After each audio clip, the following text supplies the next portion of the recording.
महाराज तेरी कोई सहायता नहीं कर सकते। अब तो भगवान ही तुझे महाराज की गोद में बिठा सकते हैं। जाकर भगवान विष्णु की तपस्या कर और उनसे प्रार्थना कर कि अगले जन्म में तुझे मेरी कोख से जन्म दे और महाराज की गोद में बैठने के योग्य बनाए।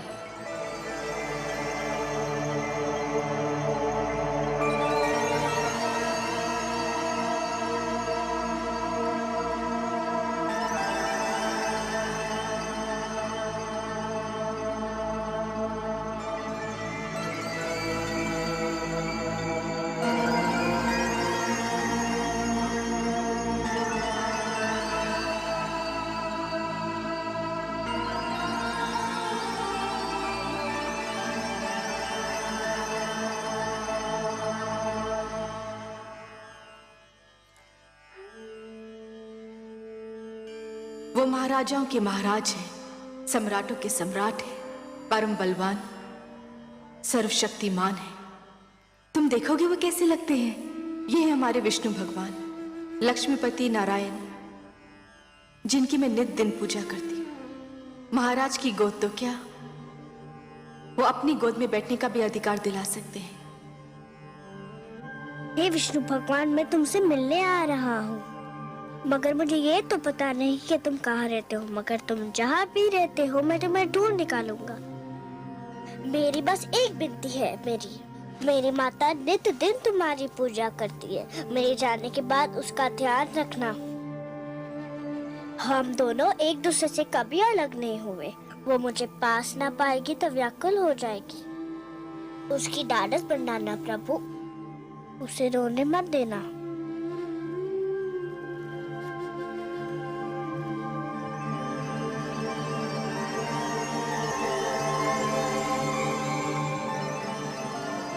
मैं तुम्हें सोता छोड़कर जा रहा हूँ, क्षमा कर देना मुझे।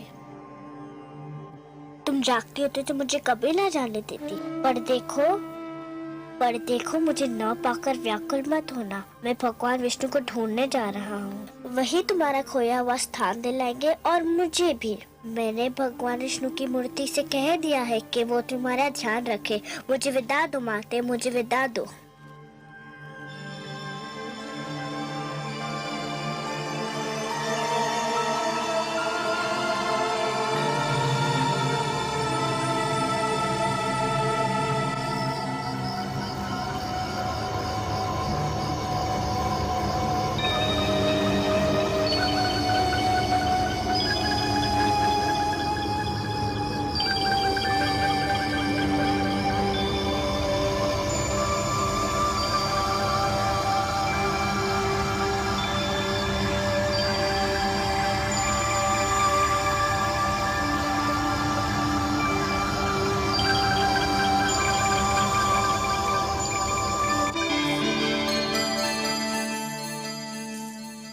हे प्रभु, देखिए नन्हा ध्रुव रात्रि के अंधेरे में राजभवन को छोड़कर आपकी खोज में निकल गया है। हाँ देवी, वो अपने मन की लगन को दबा नहीं पाया। परंतु हे सर्वव्यापी, वो तो क्षीर सागर का मार्ग भी नहीं जानता। देवी, एक यात्री के लिए सबसे कठिन क्षण वो होता है जब वो किसी अनजान यात्रा के उद्देश्य से मार्ग पर प्रथम पग धरता है। फिर तो मार्ग में सहस्त्रों घने पेड़ मिल जाते हैं जो उसके पैरों तले शीतल छांव बिछाने को तैयार रहते हैं। फिर मार्गदर्शक भी मिल जाता है, और मार्गदर्शक तो गुरु होता है देवी। परंतु हे सर्वश्रेष्ठ, वो तो अभी एक बालक है। उसे इस यात्रा में कितना दुख झेलना पड़ेगा। महादेवी, बूंद जब किसी मेघ की गोद से निकलती है तो उसके मन में असंख्य आशंकाएं होती हैं। सोचती है कि उसका अंत क्या होगा। क्या वो किसी मरुस्थल की सुलगती रेत पर गिरेगी और सूख जाएगी, या किसी सुलगते अंगारे पर गिरेगी और भस्म हो जाएगी, या फिर किसी कांटे पर गिरेगी और उसका शरीर छलनी हो जाएगा। क्या होगा उसका अंत। परंतु जब वो किसी सीप के मुख में गिरती है और मोती बन जाती है, तब उसे यह ज्ञान होता है कि उसकी यात्रा शुभ थी। आपकी बातें आप ही जाने परमेश्वर, किंतु आज्ञा हो तो एक बात कहूं। आप तो हमारी अर्धांगिनी हैं। हमसे कुछ कहने के लिए आपको हमारी अनुमति और आज्ञा की आवश्यकता नहीं है देवी। कहिए, अवश्य कहिए। यदि ध्रुव पर राह में कोई संकट आया तो मैं चुप नहीं रहूंगी। मैं इस खेल में कूद पड़ूंगी और आप मुझे रोकिएगा मत। नहीं रोकेंगे, परंतु एक बात का ध्यान तो आपको भी रखना होगा देवी। कौन सी बात? कि नियमों को बनाने वाले स्वयं उनको तोड़ा नहीं करते। मैं समझी नहीं त्रिलोकीनाथ। मानव के भाग्य विधाता ब्रह्मा है। आप ब्रह्मा के लिखे को बदलने की चेष्टा न कीजिएगा देवी। ध्रुव हमको ढूंढता हुआ आ रहा है और इस राह में उस पर वही बीतेगी जो ब्रह्मा ने उसके भाग्य में लिख दी है। वो हम तक पहुंच पाएगा या नहीं, ये तो केवल ब्रह्मा ही जाने। परंतु इस बालक के लिए आपके मन में इतना स्नेह क्यों उमड़ रहा है देवी? मैं नहीं जानती प्रभु, पर न जाने क्यों ऐसा लगता है जैसे ध्रुव मेरी ही संतान हो। इतना महान स्थान दे दिया उसे आपने। क्यों? क्या वो इस स्थान के योग्य नहीं? इतनी छोटी सी आयु में इतना बड़ा निर्णय, इतना दृढ़ निश्चय, ये सब महानता के लक्षण नहीं है तो और क्या है? उसे अपनी महानता सिद्ध तो कर लेने दीजिए। अवश्य, परंतु ध्रुव पर अगर कोई संकट आया तो मैं सहन नहीं कर पाऊंगी। ऐसा कब तक चलेगा दलनायक जी? क्यों, क्या हुआ? क्या हुआ? अरे इतने दिन हो गए, कोई भी यजमान हाथ नहीं आया। अगर यही दशा रही तो हम सब भूखे मर जाएंगे। बात तो तुमने ठीक कही है मित्र, पर क्या किया जाए? लगता है यात्री ये मार्ग ही भूल गए हैं। इतने लोगों को लूटा है हमने कि लोगों ने इधर से आना जाना ही छोड़ दिया है। अरे वो देखो, अरे शिकार आ गया।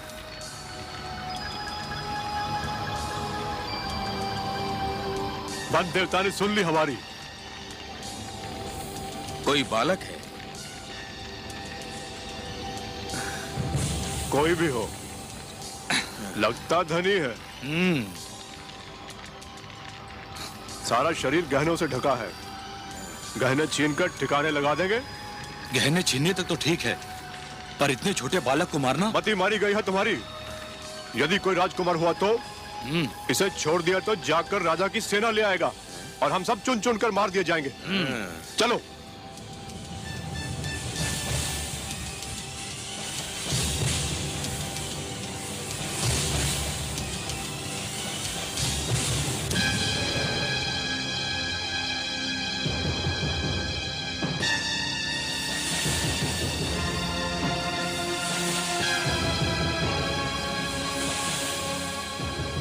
कौन है आप लोग?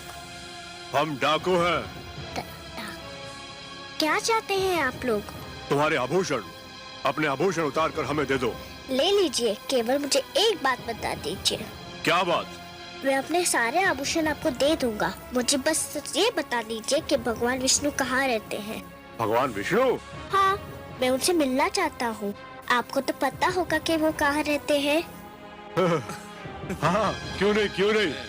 हम तुम्हें जरूर उनके पास ले चलेंगे, पर पहले अपने ये आभूषण हमें दे दो।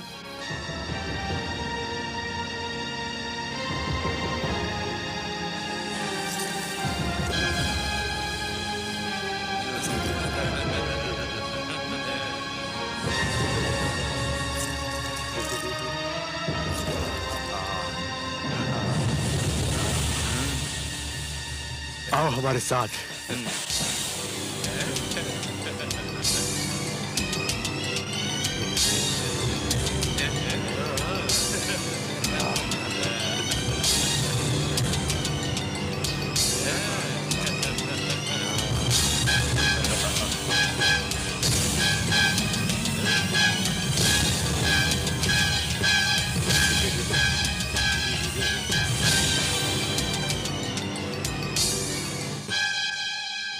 यहाँ से तुम सीधा विष्णु के पास पहुंच जाओगे।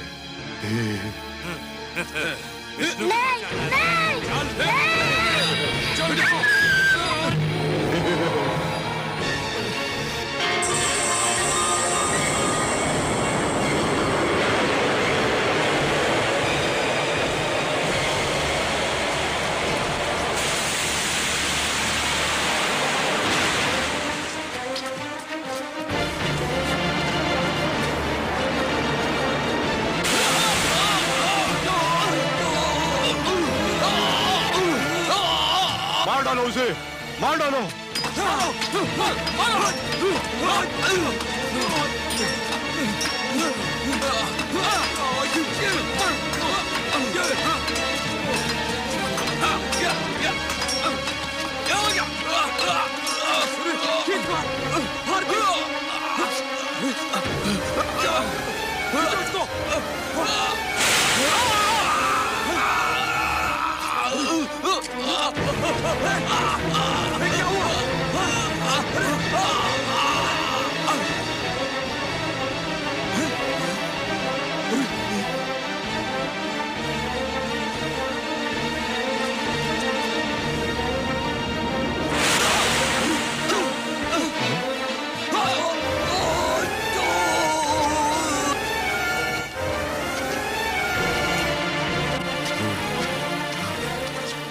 सांप को ढूंढो, उस बालक को भी ढूंढो।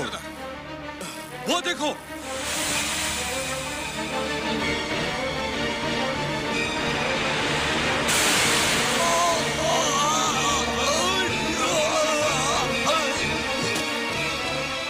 सांप को ढूंढो, उस बालक को भी ढूंढो।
पुत्र,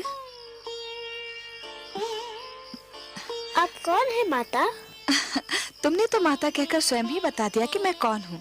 अब मैं क्या बताऊँ? समझ लो तुम्हारी माता ही हूँ। इन लोगों को क्या हुआ? इनको इनके किए का दंड मिल गया। ये लुटेरे थे और तुम्हें मार डालना चाहते थे। परंतु ये बताओ, इतनी रात्रि को तुम अकेले कहाँ जा रहे थे? मैं भगवान विष्णु से मिलने जा रहा हूँ। मेरी मानो तो तुम घर लौट जाओ, अभी तुम बहुत छोटे हो। मैं उनसे मिले बिना घर नहीं जाऊंगा। अच्छा, अब रात्रि बहुत बीत चुकी है। भोर होते ही ढूंढ लेना अपने भगवान विष्णु को। आपको पता है कि भगवान विष्णु कहाँ रहते हैं? मुझे उनसे मिलने का मार्ग बता दीजिए तो आपकी बहुत कृपा होगी। मेरे वश में होता तो मैं ले जाकर तुम्हें उनकी गोद में ही बिठाती, किंतु मैं विवश हूँ। सुनो पुत्र, तुम थक गए होगे, तनिक विश्राम कर लो। विश्राम तो मैं अपने भगवान विष्णु से मिलने के पश्चात ही करूँगा। बड़े हठी हो तुम।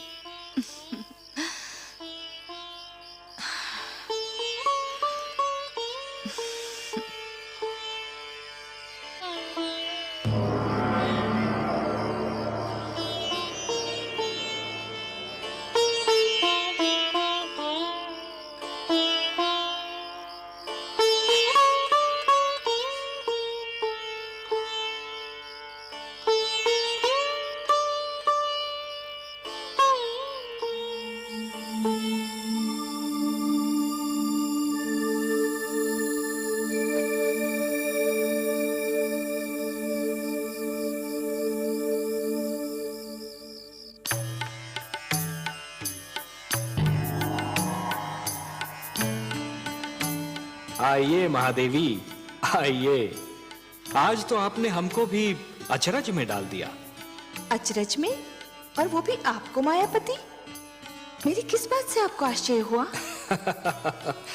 शीतल जल यदि दहकती अग्नि बन जाए, चंद्रमा ठंडी चांदनी के स्थान पर यदि तपती धूप छिटकाने लगे, पुष्प की कोमल पंखुड़ी यदि धारदार कटार बन जाए तो आश्चर्य नहीं होगा देवी।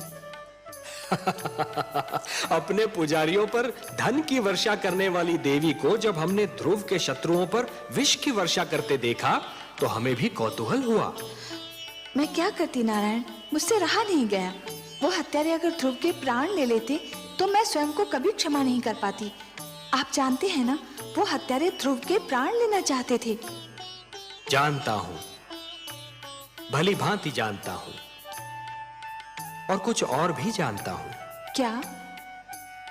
यही कि हो सकता है कि विधाता ने ध्रुव के भाग्य में यूं मरना लिखा ही न हो।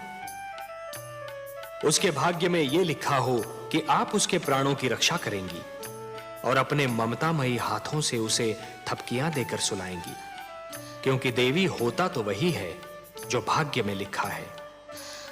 मैं नहीं जानती, लेकिन उस बालक को देखकर मेरे मन में ममता का सागर उमड़ने लगता है। नारायण, वो कितनी लगन से आपको ढूंढ रहा है। आप स्वयं जाकर उसे अपने दर्शन क्यों नहीं देते? हम विधाता के कार्यों में हस्तक्षेप नहीं कर सकते देवी। विधाता के कार्यों में हस्तक्षेप नहीं कर सकते। ध्रुव को वो सब मिलेगा जो उसके भाग्य में लिखा है। आपका लाडला अब जागने वाला होगा, धरती पर भोर होने वाली है। भोर होते देखकर मेरा मन कांप रहा है। क्यों देवी, किस कारण? भोर हुई और सुनीति ने अपने लाल को ना पाया तो उसकी क्या दशा होगी? वो तो दुख से पागल हो जाएगी।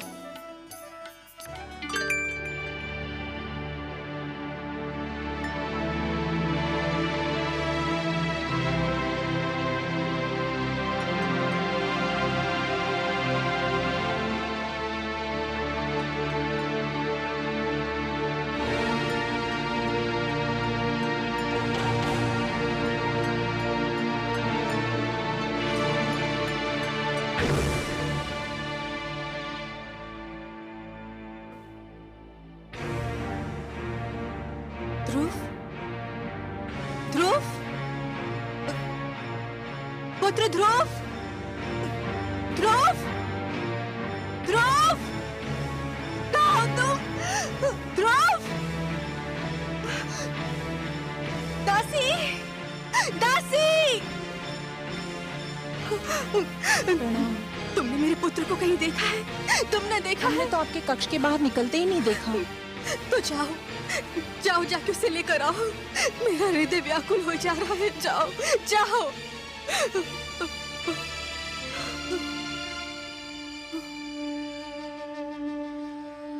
महाराज ध्रुव को अवश्य ढूंढ निकालेंगे। हाँ, मुझे महाराज के पास जाना चाहिए। मुझे महाराज के पास जाना चाहिए। क्षमा करें महारानी, किंतु आप महाराज से ना मिले तो अच्छा है। ना मिलो उनसे? क्यों ना मिलो उनसे? पता नहीं वो आपसे मिले भी या ना मिले। रानी सुरुचि भी उनके पास उनके कक्ष में है।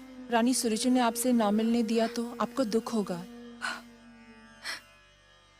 संतान के खो जाने से बड़ा दुख और क्या हो सकता है? इससे बड़ा दुख मुझे और कोई क्या दे सकता है? महाराज ध्रुव के पिता हैं। मुझे उनसे मिलना ही चाहिए।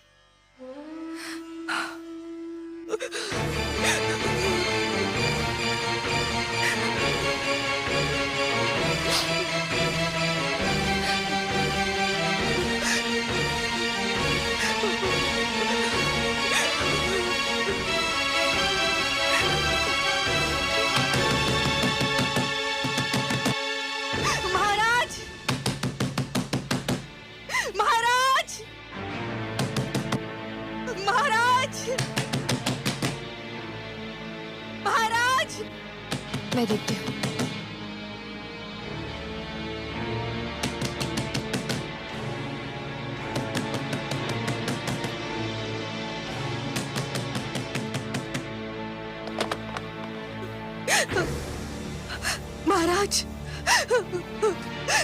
महाराज, महारानी सुनीति, क्या बात है?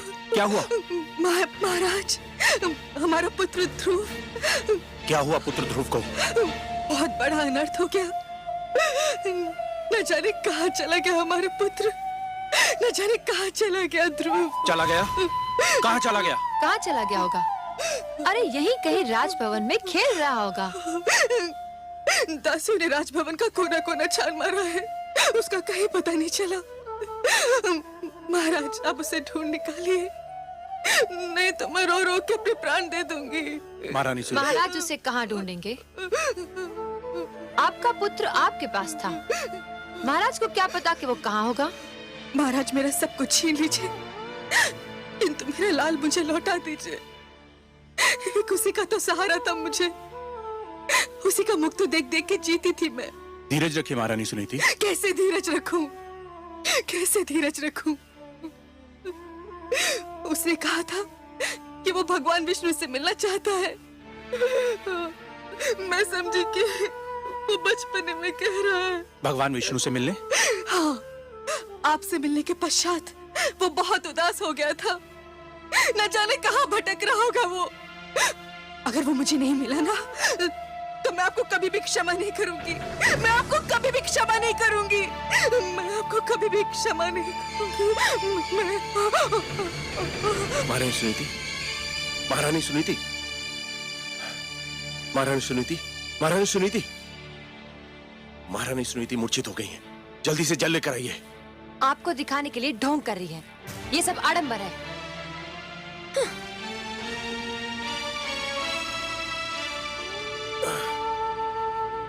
महारानी सुनीति, महारानी सुनीति,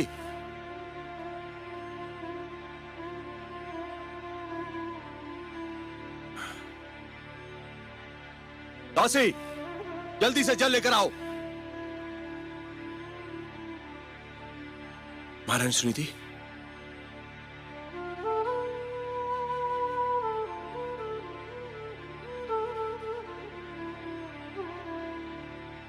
महारानी सुनीति, महारानी सुनीति। ध्रुव, ध्रुव,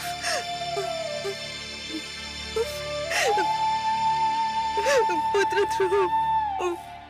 रोइए नहीं महारानी, रोइए नहीं।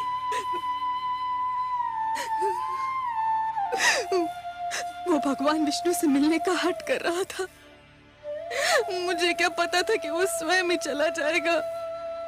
घबराइए नहीं महारानी, वो चला भी गया है तो बहुत दूर तक नहीं गया होगा। आप अपने कक्ष में जाइए, मैं तुरंत ही अपने सैनिकों को ध्रुव को ढूंढने के लिए भेजता हूँ। सैनिकों को भेजोगे?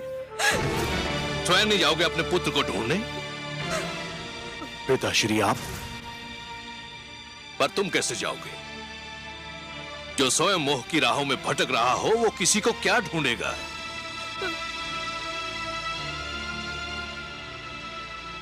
पिताश्री, हाथ मत लगाओ मेरे चरणों को। तुम इस योग्य नहीं हो। तुम तो इस योग्य भी नहीं हो कि मैं तुम्हें अपना पुत्र कहकर पुकारूं। उस मनु का पुत्र जिसने आचरण के आदर्श बनाए, जिसने राजधर्म को जन्म दिया, उसकी संतान का ऐसा पतन? धिक्कार है तुम पर,